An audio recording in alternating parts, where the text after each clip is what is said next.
Hello, guys. Welcome back. So, the wolf is ruling with an iron paw. Last night, we redid the first home so much in VR. I was just crying buckets. I had worked so long, guys, to reach a Nordic aesthetic, okay? It was the most Norse, the most purely Nordic thing you've ever seen. It was a thing of beauty. I got, no, what exactly? Back here, thanks. And I had bells and swags and trees and all this stuff, and it was Nordic and it was beautiful. It spoke to my ancestors. Probably not, but you know what I mean. Then remember Ogu had wanted to come in and wanted a place for Ogu, and then it felt like everybody I'd ever worked with, even for a nanosecond, showed up last night. It was crazy.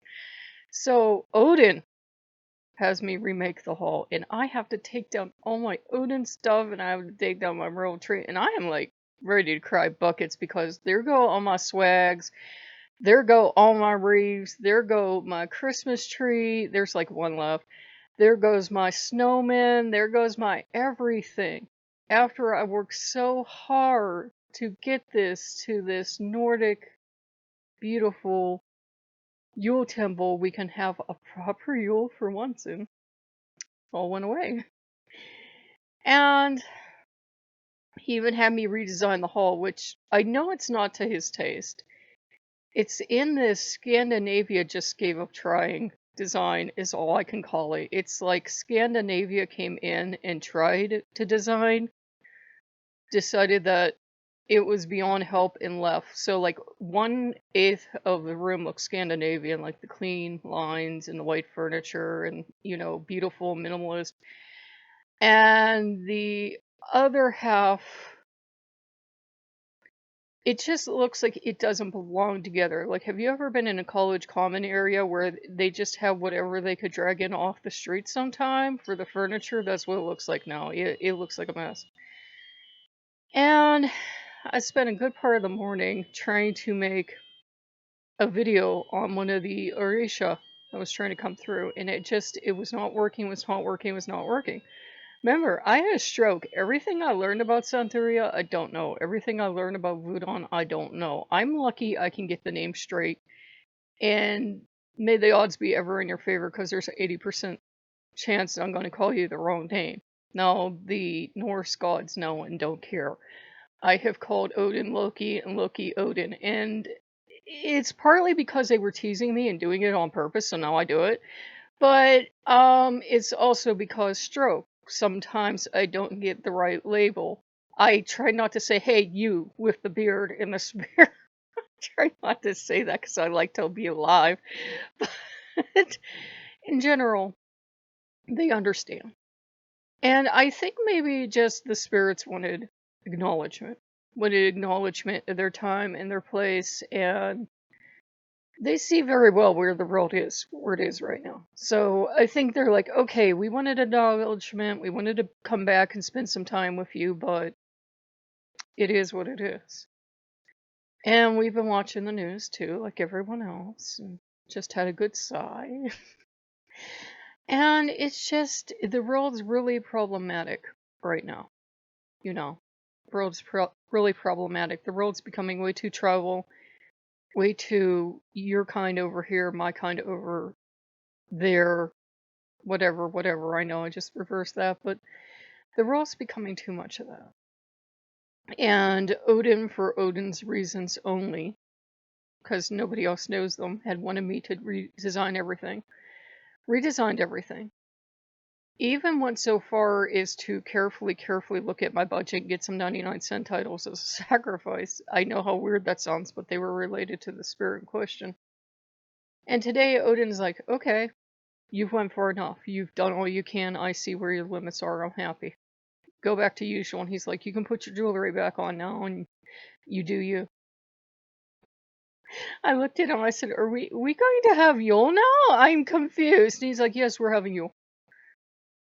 Are we a blended household? What's happening? I'm confused. And he's just looking at me. You know that way he looks at you like he's totally unsupportive? And he's not saying a damn word. He's just standing there with Gungnir in his hand, just kind of looking at you. And I think he saw that, I've been told, though I haven't been diagnosed, I'm somewhere on the spectrum. He saw how uptight I'm getting. I came down today and there was an ornament on the floor. Keep in mind that in this house, ornaments end up on the floor every year. It's just the trees in this house like to throw ornaments on the floor. Probably happens everywhere. And I'm used to picking them up every year and putting them back on the tree. It just happens. They slide off. But it happened this year. And it felt like everyone was coming in at once, and it had to be a sign, a terrible sign. He's like, okay, I see where your limits are. Come here. Come here. Be Nordic.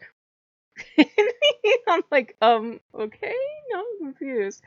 So, that ends, kind of that, but Odin kind of rolls with that Iron Wolf paw of, you know, he will put you through tests. And for reasons known only to Odin, he wanted to see how well I could do with this. I don't know why. It wasn't Odin being mean, it wasn't Odin being racist, it was just Odin being Odin. And he was like, let's see if you can make this work. And he decided I'm a walking disaster area when I'm trying to blend too much at once. And he's like, you know what? You're too damn high test to do this. You calm down. I am taking this away from you and that away from you because you obviously can't handle it. And he's not doing it, to be racist. He's not doing it to be, to exclude other people. He's like, I can see where your comfort zone is, and I can see that you're a wonderful human being and you want to be outside the comfort zone, but can also see you don't handle stress very well. And, there's something about me. I've been told by psychiatrists that I get sensory overload real easily. There's no sense me trying to even watch, like, some houses will put up videos for, like, say, Ogu or something like that. I can't watch those. I get sensory overload. If there's too much drumming and there's too much flashing light and there's too much dancing and there's too much excitement, I just start to have, like, a meltdown like somebody on the spectrum does. If I go out and I haven't been out for a long time and I go into a store, all the bright lights and all the stuff on the shelves and all the people, too much. Too much. I like quiet. I like shopping at home. I don't like outside. I don't like people. I don't like bright lights and a lot of stuff. I just don't. I know you can't tell from my decorating style, but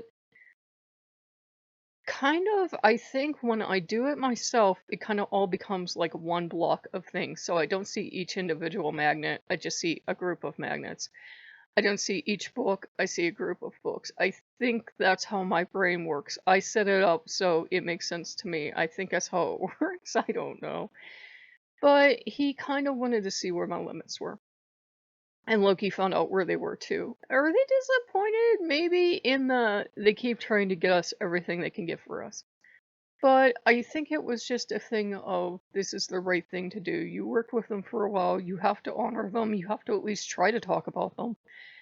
And I had tried, full disclosure, I tried to do Yamea, and I forgot 99.9 to billionth level of all of her stories and everything else. And I said, it's just not up there anymore. I had that stroke. It's gone.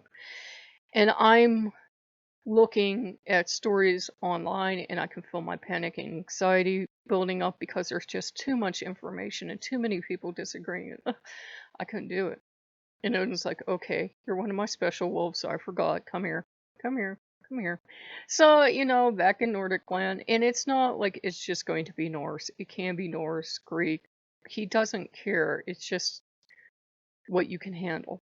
And he's putting that iron wolf paw down, and when the wolf puts his paw down, remember, this is absolutely Odin territory. I'm a Lokean, but Odin doesn't care. This is Odin territory, and Odin put that wolf paw down. So that happened. And Loki is just concerned because I think the gods on some level think that if they keep doing kind of like exposure therapy to us and they keep reintroducing something into our lives, that eventually we'll get used to it. But, sometimes you have a phobia and you have it all your life, and you can go to desensitization and you can go to exposure therapy. Some people it works, some people it makes them worse. And by the way, if you're considering exposure therapy and your therapist is saying yes, you probably do want to try it, but it's just like it works up to a point for me, and then it doesn't work anymore. and I get overwhelmed too easily when I have too much to do. So he's like, we're streamlining stuff, not from a racial standpoint, not from a having a pure household standpoint, but we're streamlining things because I can see you're about to have a panic attack. And I know you have a kind heart and you want to love everyone, but with the world where it is right now, I can understand why you're trying to hide under me and you're trying to hide under Loki because that's all that makes sense to you right now. I wish the world wasn't as divided as it was. I wish that anybody would, I know it's kind of idealistic, but I wish anybody of, any background could walk into any faith and be welcomed and be loved. But we know that's how we are not built as a species. But most of us will. Most of us will because we understand we're not the gatekeepers of a faith and we're not the gatekeepers of the gods or goddess or spirits or angels or saints or anything. But that said, they understand that there are enough problematic people that sometimes the problems tip the boat over and it's no longer feasible to keep going down a certain path. Which is what happened the first time.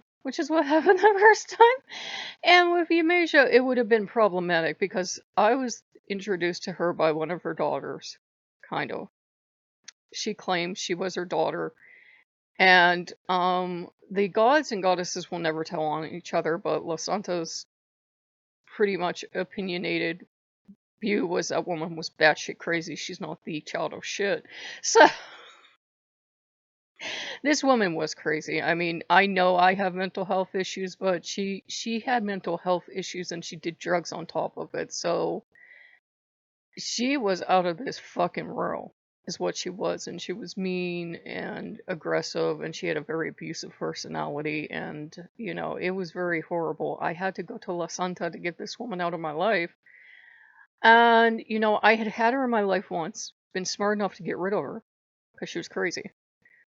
My mother died and I was feeling like lost, and so I went back to doing charity work, and I ran into this woman again because some of the most batshit crazy bitches you're going to run into do charity work. I'm going to warn you right now, some of them are fucking nuts. And look, he's like, here's a girl I know and love.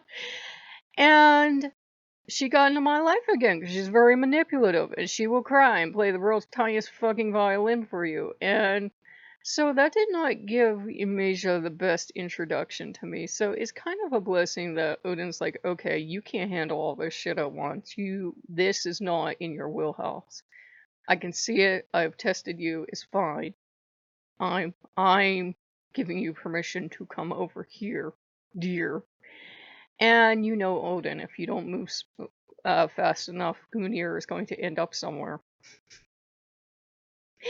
Look, he's like, tell him where. Shut up, Loki. If you've been ever threatened, he finds imaginative and fantastical places to offer to put Gunir if you don't move and do the right thing. I'm getting this smile. Yeah, some people are like, Odin's so sweet, and he can be very sweet, especially as Oski, and we're getting close to Yule.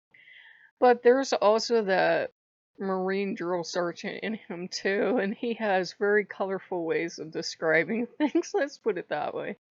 So he put that wolf paw down. And the fox Loki is just coming over and being like, are you okay? We were just trying to help you. We were just trying to see where you are. Maybe 20 years from now you can try again. But it's not a thing. I don't think the gods or goddesses or spirits judge us for being able to say, nope, this really doesn't work for me. This is too much stress. You have to do self-care first of all, guys. If you're trying to do too much at once and you are getting overwhelmed, you just have to take a knee and you have to say, I'm not strong enough. I can't do this on my own.